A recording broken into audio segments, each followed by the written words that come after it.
Hello, मी शिवानी. सकाळी उठून दीदींचा tiffin ready केला. पुरण उरलेलं होतं, तर पुरणपोळी पण करून घेतली. तोंड आलं होतं, त्यामुळे मेडिकलमध्ये गोळी आणायला चालली होते. जाता जाता मस्त गाई दिसल्या, त्यांचं दर्शन झालं. दीदींनासुद्धा माझ्यासोबत मेडिकलमध्ये यायचं होतं, तर त्या आल्या.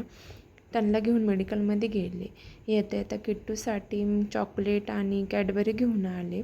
लगेच कपडेसुद्धा धुवून टाकले. ऊन इतकं झालं आहे की कपडे पण लगेच वाळून जातात. त्यानंतर किचनसुद्धा लगेच क्लीन करून घेतलं, भांडे आवरून घेतले. किट्टूला तोपर्यंत मम्मींनी आंघोळ घातली. तिला छान रेडी करून झोपायला घेऊन चालले होते. ती कशी बाय करते बघा. तिला झोपी लावलं. 2-2.5 तासानंतर उठली. उठल्यावर अशी झोळीतून डोकती मस्त त्याच्यामध्ये खेळत असते ती.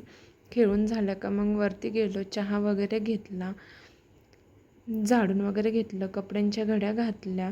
वातावरण किती छान झालेलं होतं बघा. किट्टू मस्त आतूसोबत बाहेर बसून खेळत असते.